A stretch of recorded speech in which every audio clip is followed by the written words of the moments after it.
everybody. We'll wait a couple minutes to see who else signs on, and then we'll get started.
All right, we'll go ahead and get started, and other people will roll on in, I think.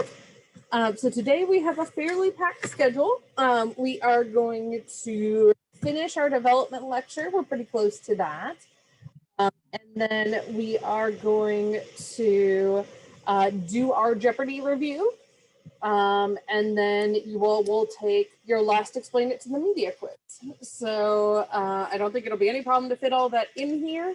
But I do want to get moving so that we make sure that we can get through all of it. So let me go ahead and get the PowerPoint rolling, and we will jump right in. All right, I'm going to share my screen with y'all. And so today we are starting at adolescence. So we've talked about childhood, now we're moving on. Obviously, we're doing a whirlwind tour here. There's an entire lifespan development class we teach at the 200 level. There are also classes for sort of each section of this. So Dr. Martorell teaches 4 separate development classes. There's infant, child, adolescent, and adult development and aging. So know that each of these can be a full. So this is certainly something that we are breezing through as we have to do with all of this material. So one of the questions that has remained about adolescence is whether it's actually a time of turmoil, right? This is sort of the narrative about adolescence, that it's a time of storm and stress. There is evidence that parent-adolescent conflicts increase early during adolescence. So some of you may have experienced this. You know, I remember just shouting at my parents that I hated them, and I don't remember why, right? It's whatever it was wasn't that important. But in the moment, it felt really important, right? And part of that's linked to hormones, but part of that is honestly linked to social transitions, right? So you're going from elementary to middle to high school during this time. You're having to make new friends. You have to deal with not only like whatever hormonal changes might come around due to puberty, but also all of the stigmas that come due to them as well. Um, Adolescents do experience more volatile emotions, more extreme moods, and an increase in risk-taking behaviors. But the degree of distress honestly varies widely from person to person, and culture makes a huge difference. So in non-industrial settings, and what we often call developing nations, we see less of this type of storm and strife than we do in developed nations. All right, so then we go into early adulthood, and that's where you all are now, right? So you're sort of at the end of adolescence, start of adulthood. And you're now going to have to adjust to the world of work, right? So you're completing your schooling. For some of you, you're just starting your college. I know a couple of you are about ready to graduate, right? So you're getting ready to go out there and get your first job, or others of you are putting yourself on the path that will help you to do so. So you'll continue to explore career options. Cannot recommend enough our career development office. Jessica Harrington is in charge of it. It's housed in the Lighthouse. You can do either an in-person or a virtual meeting with her.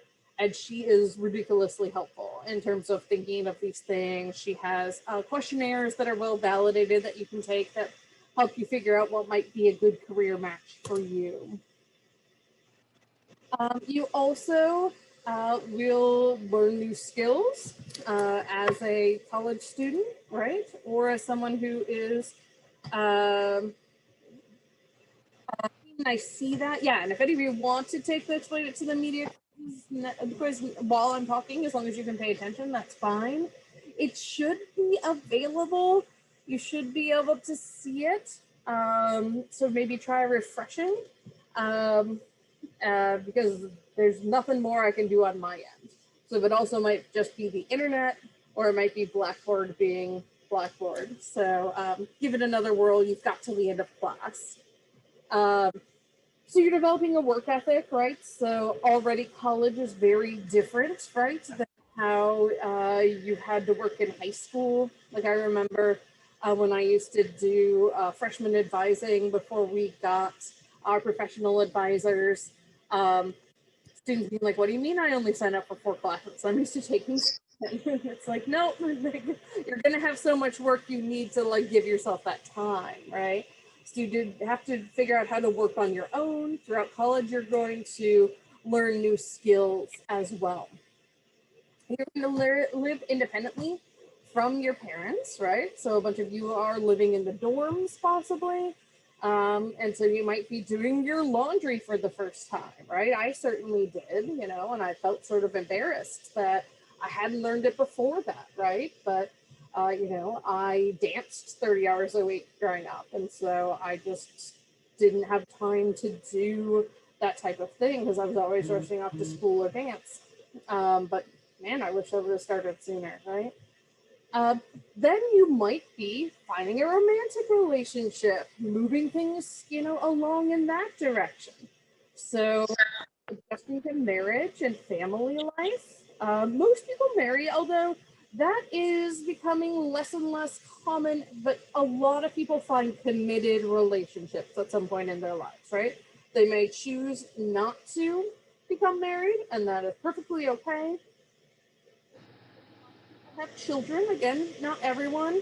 And more people are delaying having kids till maybe their 30s or mid to late 30s. So that certainly is a possibility. What we tend to find is once you do have children, there is a in the relationship to shift towards more traditional gender roles, where the mother, even if she's the primary breadwinner, will end up, taking on more of the child care and more of the housework. Although in sort of the millennial and Z and Generation Z generations, we're seeing differences there. We're seeing fathers being more involved and more stay-at-home dads. So you might actually find that these trends change over the next 10 years or so. Marriage and having kids are major transitions, right? There's a type of stress we talk about when I teach abnormal psychology called Eustress, and it's just EU and then the word stress, if you're writing it down for yourself. And it's happy stress, but it can still be stressful. So this picture down here in the bottom right-hand corner is actually my wedding to my husband, right? And while it was a lovely day and I'm so happy to be married to my husband, it was stressful planning it, right? Like there's a lot of moving pieces. And I can't even imagine being someone who's trying to get married now and having to reschedule or just do it over Zoom, right? So these are major transitions in your life. The average age for marriages is about 25 for women, 27 for men. That has continually shifted to older and older over the years. I mean, if we think back to sort of the medieval times, the Middle Ages, people got married when they were like 14. That was considered normal. So certainly that has shifted over time. And so we see those changes as well. Okay, now we're going to start talking more about middle adulthood. And again, I'm breezing over the stuff. There are whole classes about this if you're more interested in it. So transitions in the work role. Work plays an important role during most of our adult lives, but particularly in middle adulthood, it becomes very salient. So at midlife, workers adhere to one of two patterns. There's the stable career pattern, of where you just sort of stay in the same place and you move up the corporate ladder, you get more responsibility, you get more money, you get more influence possibly. Or there's what's called the changing careers pattern, in which people might look at their careers and go, this is not what I want to do with my life. And so they will then embark on new careers. Or you'll see women who have waited till their children are grown, go back to the workforce, go back to school, things along those lines. And you can change jobs by choice, or you can change jobs not by choice, by getting laid off or fired, things along those lines.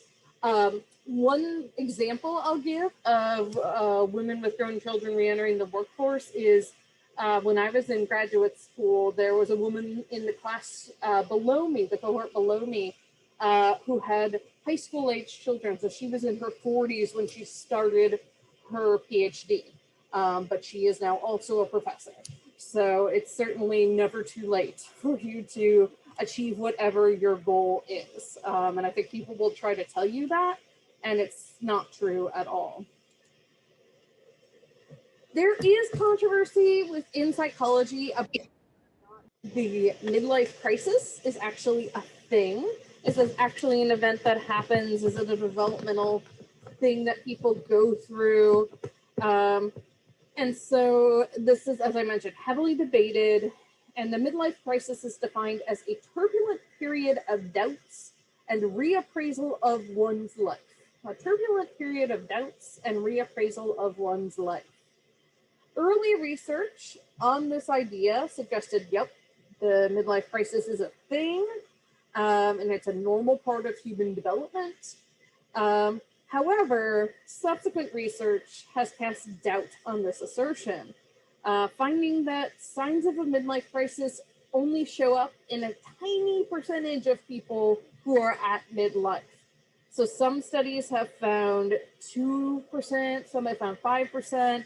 The ones that find a lot find 10%, right? And so the one study that was done in 1999 found only 10% described themselves as having a midlife crisis.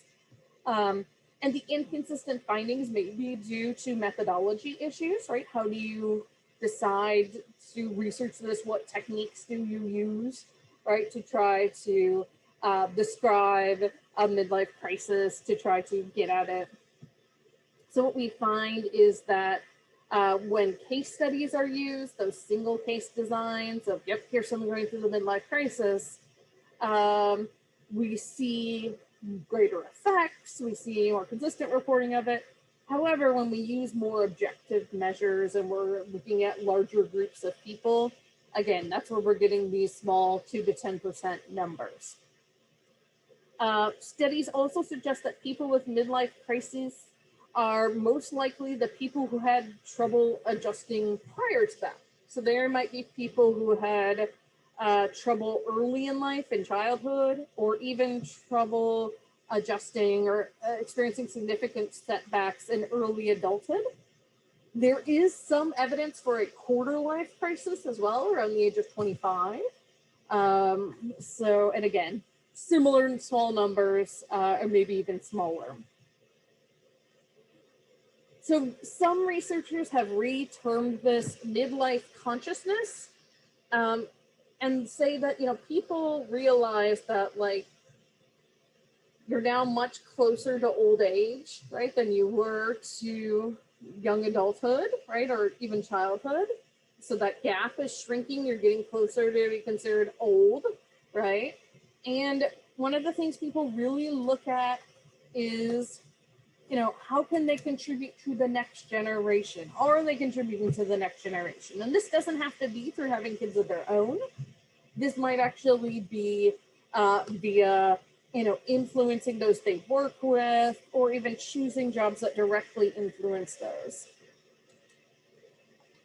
All right, so we're going to spend a little more time talking about late adulthood, just because I think this is an area, a time that often gets skipped over, and is more and more important as we live longer and longer. So late adulthood is the age that the majority of our population is going to be in soon, because the baby boomers are all hitting 65. And so it is an important age to know about. This is also a really important age for careers in medicine and in psychology. The subfield is called geriatrics, and there are going to be a lot of jobs in this field because of the baby boomers aging. So certainly, if you're thinking you might want to go to an applied field in psychology and you're at all interested in working with older adults, it would be, a nice place of career growth for you.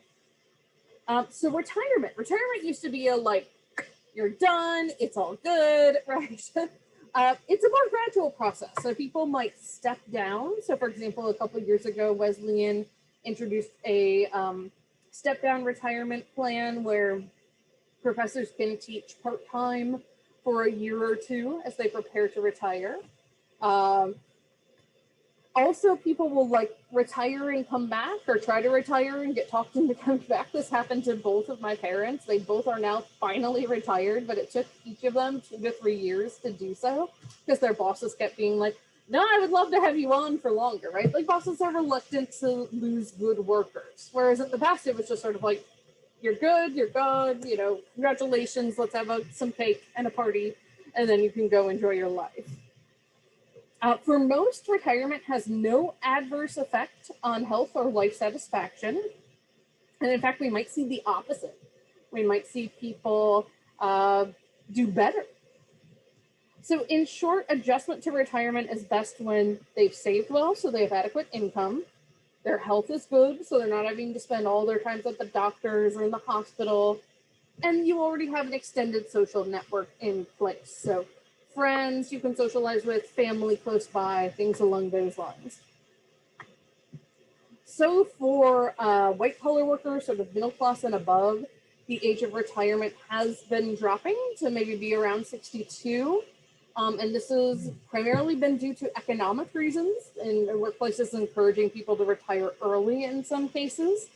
However, if you are working class, right, if you are someone who's had to hold down 3 or 4 jobs your entire life, you probably don't have a 401k account, right? You probably don't have the ability to save for retirement. So a lot of those people just don't have the ability to retire and will work essentially until death. So that's, the flip side of this. Um, People have more problem adjusting to retirement if it's abrupt, if they don't know it's coming, if they're like laid off or like you need to take a buyout and retire now and there's no other jobs for them. And although retirement can involve loss of income, even if you've saved well, it also includes more freedom for doing things like hobbies and travel. There is a retired social work professor from Wesleyan that's what she's done with her retirement. She's traveled. She was one of the first Americans to go to Cuba when it reopened, right? That was always her plan for her retirement. My grandfather in retirement, he became ordained as a firefighter, a chaplain for the fire department. He did other things as well. So you can certainly find really great ways to fill your time in productive ways. Changes in support networks. So as I mentioned, having a good support system in place, having a network of friends in place is one of the predictors of easy transition to retirement, of good health, good psychological health. But as those begin to change, we might see some other issues arise. So relationship satisfaction does tend to increase later in life and remains high until your spouse or partner passes away. It's sort of like you grow into comfort with each other, right? Sometimes these are really long-lived relationships. So my grandparents, before my grandmother passed away, had been married 70 years. That is an entire lifetime, right, that they were together. Older adults maintain ties with their children, but also their siblings, if they're still alive, become very important. So my mom and my aunts have become much closer over the years. And also friends, whether they make them through their church or other activities that they do, they also become very important. What we find is that men tend to rely on their wives for emotional support. But if they outlive their wife, that might lead to problems. Typically, women live longer, but not always. So one study of 11,000 older adults showed that 63% of them saw one of their children weekly, and another 16% saw them, 3 times a month. So that tie with your kids, especially if there's grandkids, becomes very important. However, the interaction with your children doesn't improve your happiness level all that much. There's not much difference between high and low levels of contact. So essentially just having contact is important, not the frequency of it. They also found that people in late adulthood tend to have fewer friendships, but are happier with the number of friends that they have than younger adults. So it's those friendships are actually meaningful, supportive. They don't feel like they need a ton of friends. They just need those good friends. Now, interestingly, when we talk about development in this class, we're largely talking about psychological things, but we physically continue to develop throughout late adulthood. And I think this surprises some people. So I always like to chat about it. So in terms of physical appearance changes, our weight tends to increase until we're about 50, and then it often decreases, and it's not necessarily because we magically figure out, how to eat properly for our bodies. It's like we tend to lose muscle unless we consciously keep the effort to keep it up. We get skin sags and wrinkles, right? Some of you may already be experiencing this, especially in sort of this area, your forehead, little crow's feet, right? Our nose and ears keep growing. Like this one always sort of blows my mind. So our nose and ears become longer and wider as we age, and then our hair might become gray as well. So, I'm nowhere near late adulthood yet, but I don't think you can see it today because it's covered up, but I actually have developed a Stacey London gray streak during the pandemic, and I kind of love it. Because it's just it's a mark of what we're going through. Women are more impacted by changes in physical appearance simply because of our beauty standards, right? Our beauty standards tend to favor young women and their attributes. So these double standards of aging, where men are seen as distinguished as they age, whereas women are seen as less attractive, less valued. Now, there are also sensory changes. So from the age of about 30 to 50, adults become farsighted, and then they become increasingly nearsighted. And so this is why you'll see people who wear contacts but also have to wear reading glasses or get bifocals, right? So that's like, depending on where they're looking, they'll use different types of assistance through their eyewear. And then depth perception, your ability to adjust to darkness, recovery from glare, and peripheral vision also decline. So this is why some older adults have harder problems driving at night, for example. Hearing loss also begins in your 50s, typically. And so hearing and vision changes are the most common sensory changes. We tend to see less of these in taste, smell, and touch, although they certainly could happen. And both vision and hearing losses are most prominent among men, although, again, both or all genders do experience them. Now, in terms of health status, like I mentioned, sorry. I think I had a cat hair in my throat. If you're healthy, you tend to be happier. However, we also know that your vulnerability to certain diseases increases with age. So COVID is just one example of that, right? And it's partially because people over age 65 have these other illnesses that also make you more vulnerable. So things like hypertension is like the precursor to high blood pressure.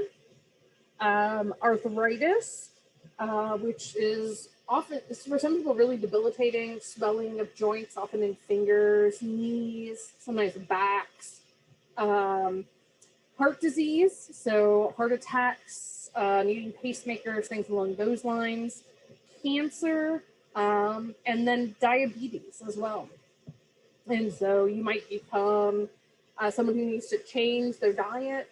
And things like heart disease, diabetes are those things that do make you more vulnerable to other diseases, again, unfortunately, like COVID. However, those who exercise and remain active enjoy better health than those who do not. And in fact, I am co-author in a publication where we looked at this with mental abilities, so like your memory and your cognitive abilities, and this is related to better mental abilities as well as better physical health. So keep exercising. Now, in terms of those cognitive changes, we do see those throughout late adulthood. So intelligence doesn't tend to decline, especially not overall intelligence. That tends to be pretty stable over your lifetime. If we see a decline, it's after age 60, and it varies from individual to individual. But adults with good health and good intellectual stimulation tend to experience fewer declines. So again, exercising, eating well, more and more they're saying do things like crossword puzzles or Sudoku to keep your mind active as well. So one study found no change in intelligence in 80% of people by age 60, and 2/3 of people still had stable intelligence at the age of 81. So again, intelligence tends to stay pretty stable. However, we do see more significant declines in the areas of information processing and problem solving. So older adults have more difficulty focusing their attention, which is linked to problems with memory because there are difficulties in coding it right. They have difficulty trying to handle multiple tasks at once. They have difficulty solving problems and also getting memories out of that long-term storage, that retrieval process. Also, our speed of information processing, how quickly we can respond to things, also tends to slow. Speeded processes decline most with age, and they can influence our ability to learn, our ability to problem solve, and our ability to just process new information in general. And this is likely the result of actual changes in our brain. So we know that our risk of Alzheimer's dementia, for example, dementia of the Alzheimer's type, just goes up as we age. So we're just more vulnerable the older we are. There are some natural processes that occur in terms of cognitive decline that make us more vulnerable to those types of things. And there are other types of dementias as well. For example, vascular dementia, which is linked to having strokes, or you can have it as a result of one giant stroke or a bunch of what are called TIAs or mini strokes. Memory is the one we probably all think about the most, right? So our capacity for short-term memory does decline with age. However, memory losses do tend to be moderate and not entirely universal. And if you use strategies to help you with memory, like taking more time, writing things down, using reminders in your phone, to compensate for these memory declines, you actually help your memory retain better function. And then there are possible personality changes as you grow older. So emotional stability, how outgoing or introverted, extroverted or introverted you are, and how assertive you are, tend to stay pretty stable. However, traits like masculinity and femininity, it change as people age. Essentially, they just become less important, right? So as you age, holding those traditional views, being in those traditional roles becomes much less important. Research in this area varies widely in methodology and what traits they measure. But essentially, in terms of your personality, the way you are at 30 is the way you will probably be at 60 and beyond. Alrighty, so that is the end of our developmental PowerPoint. So now what we're going to do is turn to our Jeopardy so that you all can review. And same thing as we've done in the past, I'm just going to give you a couple seconds to jot answers down for yourself. And then I'll just give them. So don't shout them out, don't put them in the chat, things like that. But we will use this as a good review. As a reminder, the review sheet is also posted on Blackboard to guide your studying over break. Don't spend your whole break studying, but certainly make sure you give yourself some time, perhaps the weekend after Thanksgiving, to do so. So I am going to get our Jeopardy pulled up here, and then I will screen share with you all.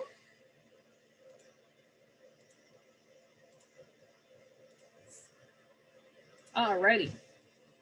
So our categories this time are as cheesy as usual. So watch how things develop. It's my lifespan. I think that song was like having a resurgence when I was making this. All a memory. All alone in the moonlight. Right, it's a Cats reference. This was before the movie Cats ever came out, so I'm sorry if this causes trauma for anyone who's seen the movie Cats.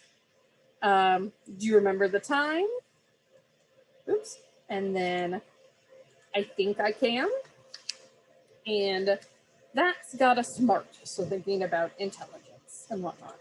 I'm going to do what I typically do, and I will just work my way through each category, and then we'll do the final Jeopardy. Again, just sort of keep track of things for yourself. And after class, I will also post the Jeopardy and the answers so that you can use it to help you study as well. And remember, this is not all-encompassing of the type of questions I will ask, but certainly they're nice examples of the questions I will ask. So, for Watch How Things Develop, this is the psychologist who studied imprinting with ducks. And again, remember, just write your answers down for yourself.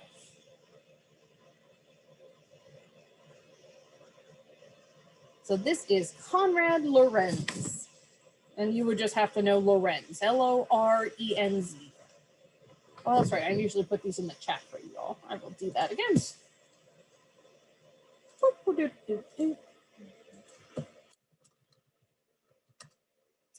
All right. Next, this is the prenatal stage at which the age of viability is reached.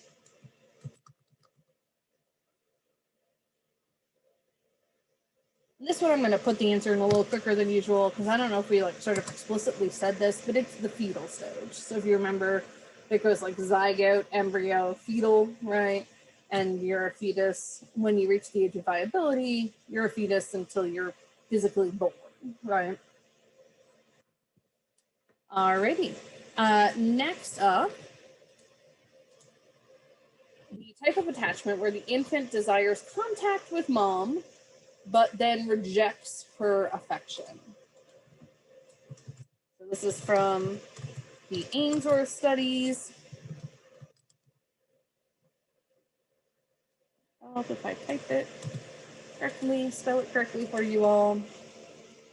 So this is a type of avoidant attachment, and in particular, this is the anxious avoidant attachment.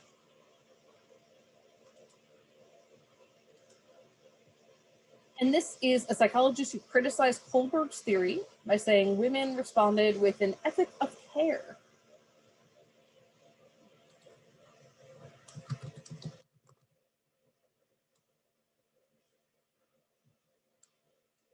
So this is Carol Gilligan, but again, on the exam, you would really only need to say Gilligan. Next, the stage at which children can do the mountain task. So if you remember, we watched the videos, the like diorama with the 3 mountains, the stage at which they can do it without egocentrism. So we're looking for one of Piaget's stages.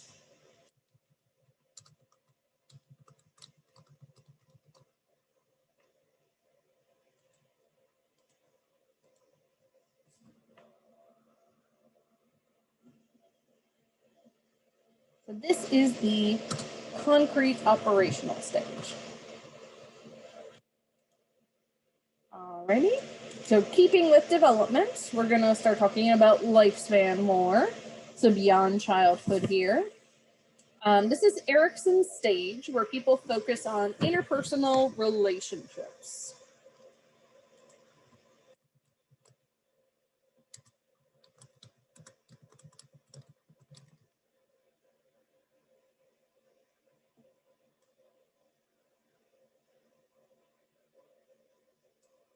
This is intimacy versus isolation, sort of from your early 20s to your early 30s, and sometimes overlaps with some of the other stages as well. Next, most older adults do not experience declines in this area, and we just talked about this.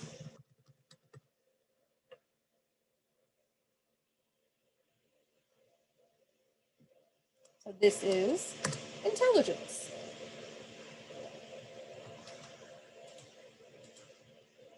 Right? Research shows that only a small percentage of people, of adults, experience this crisis. Again, just talked about this today.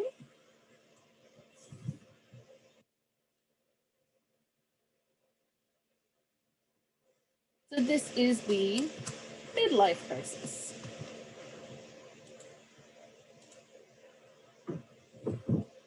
And then Erickson's last stage in his model.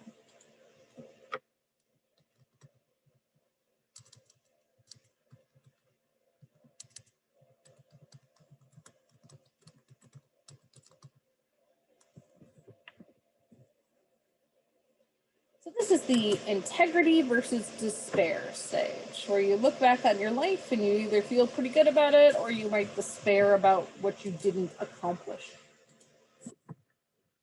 Next, when someone has experienced an identity crisis but has not made a commitment to an identity. So this is thinking about the breakdown of Erickson's stages in adolescence that we talked about.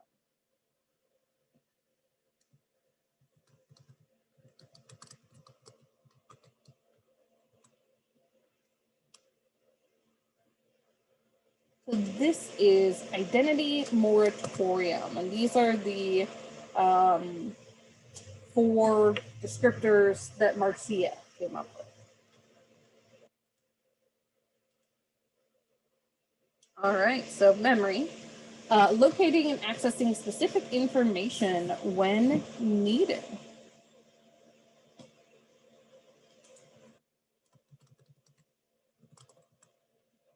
We talked a lot about how this is a really important stage, but is sort of not talked about as much by basically non-cognitive psychologists.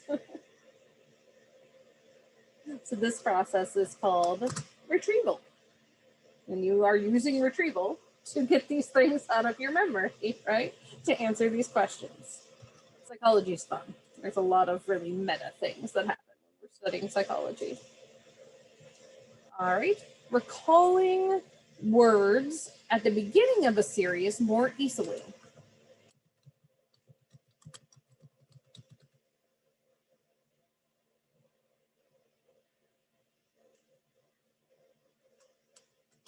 This is the primacy effect. And then when you recall words at the end of sentences more easily, that's the recency effect.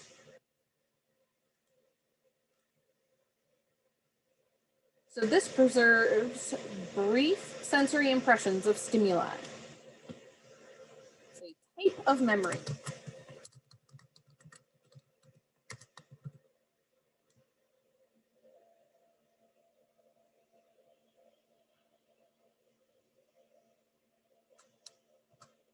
So this is sensory memory, that really quick memory that has a lot of information, but then has to quickly sort of filter it to get to the important stuff. This person studied forgetting by testing himself with nonsense words. So we had a chart of how he was able to remember words.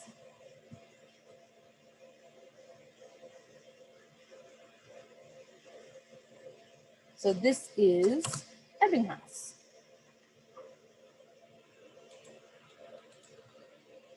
And next we have what stores and manipulates visual images in working memory. It's a name for essentially your visual working memory.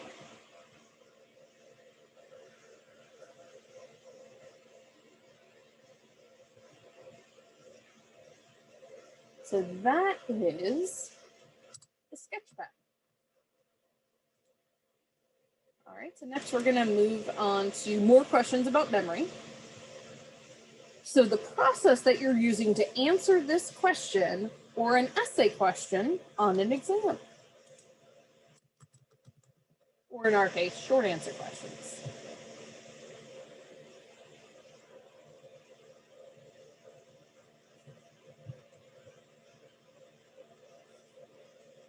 So this is recall.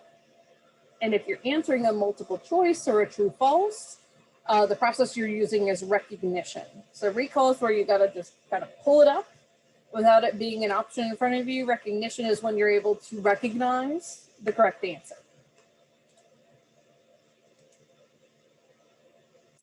Auditory sensory memory.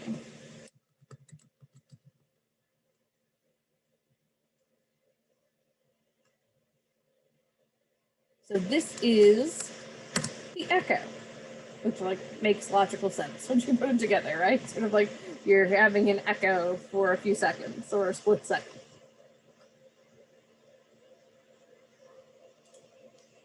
Next is the process of actively reviewing information and relating it to information that's already in your long-term memory. That's what LTM is, long-term memory.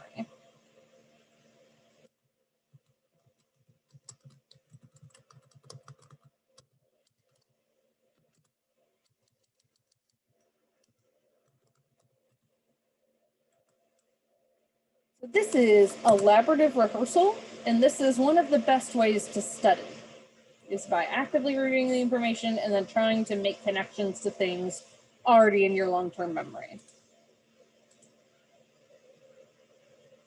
So this stores memories for how things are done, and it's a part of long-term memory.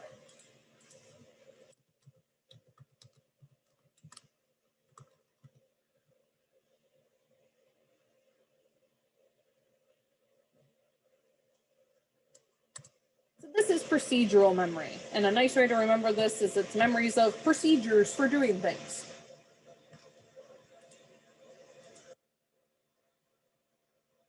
the names of the two psychologists who we heard over and over and over in this chapter, who came up with the models and theories of memory.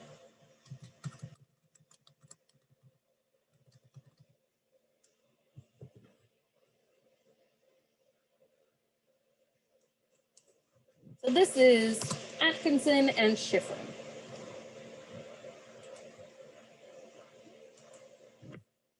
All right, so next we're going to move into thinking and intelligence. So thinking first.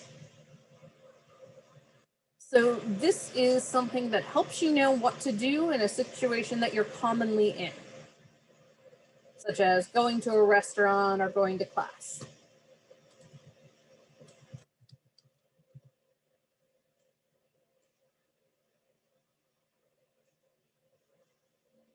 So this is your script, and it's essentially a schema for how to act in a certain situation.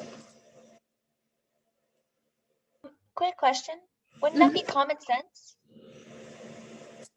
No, the cognitive strategy or the cognitive process is called a script. So it's like exactly, you know exactly what to do in that situation because you formed a script of how you behave in those situations. Oh. Common sense may be a part of it, but it is a script that you have developed for, you know, if I go to the doctor's office, I check in, right, and then I sit down in the waiting room. You don't like dance on the desk, right? Good question. Good question. All right, so the next question is cognitive strategies used as shortcuts to solve complex mental tasks.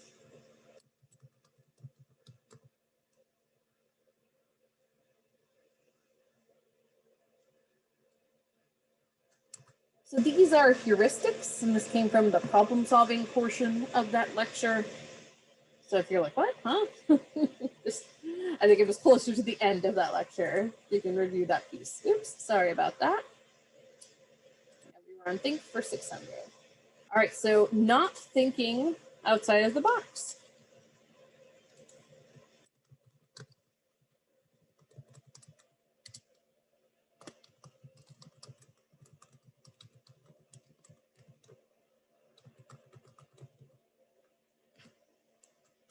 So for this one, I had the answer as self-imposed limitations, but certainly functional fixedness could also be here.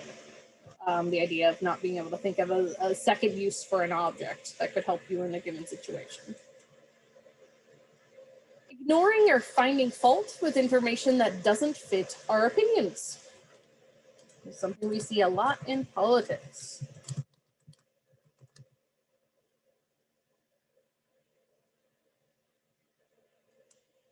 So this is the confirmation bias, that we pay attention to information that supports our side, and then we just sort of blow off stuff that doesn't. Brief computer training makes males and females equally good at this task.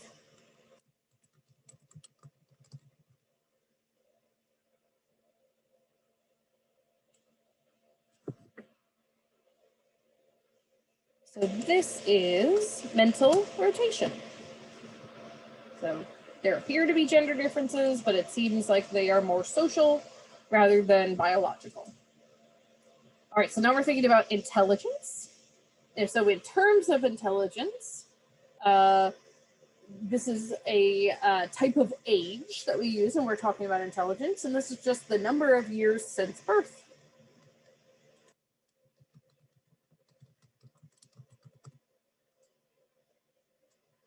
So this is your chronological age, and remember that your mental age is sort of where you perform cognitively on those tasks.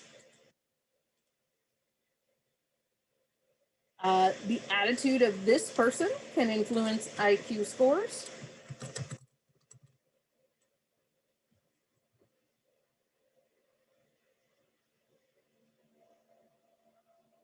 And the answer here is the examiner, the person giving the test. So this is why we have standardized instructions for IQ tests, and it's also why people tend to do better when like someone of their own race gives it to them, or even their own gender.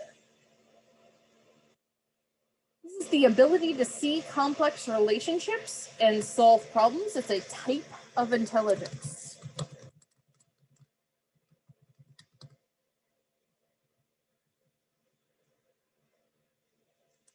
So this is fluid intelligence. This is your ability to essentially use your intelligence in the moment.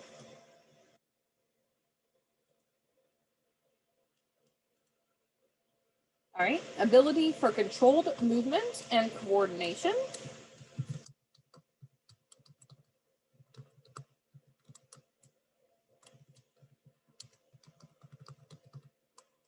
Again, a type of intelligence.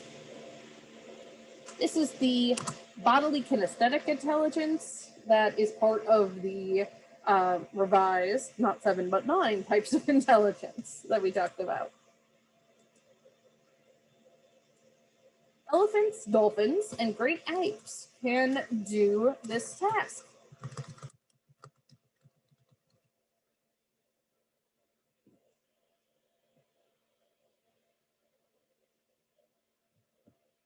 So this is mirror recognition. This is the ability to recognize it's them and not another of their species.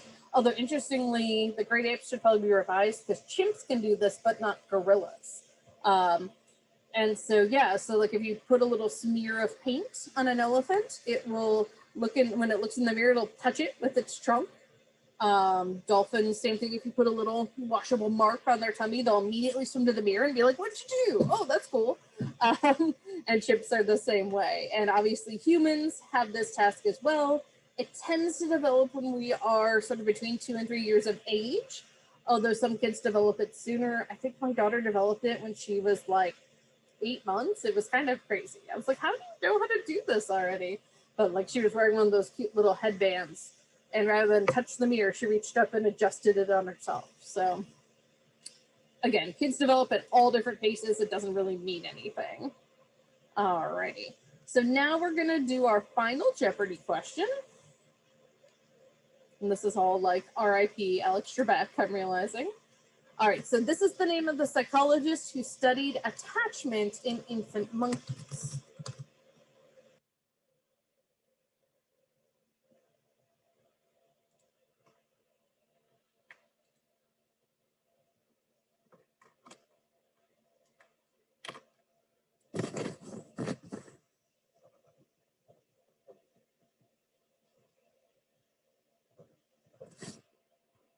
Alrighty, so this was Harry Harlow. He did the monkey studies. Alrighty, so you got through all that, and your last task is to do your last Explain It to the Media quiz. It sounds like some of you may have done it already. So if you have, give me just about 60 seconds to, because I haven't taken attendance today, and then you can head out. For those of you who haven't done it, you can feel free to start it. It's on Blackboard under exams and quizzes. And I will scoot through attendance really quickly, and I will let you know when I'm done so that you can sign off. Again, this doesn't count towards any type of grade, but it just helps me to be able to tell academic affairs if someone is missing quite a bit, that we might need to check and make sure you're okay, basically. Check and make sure you don't have COVID.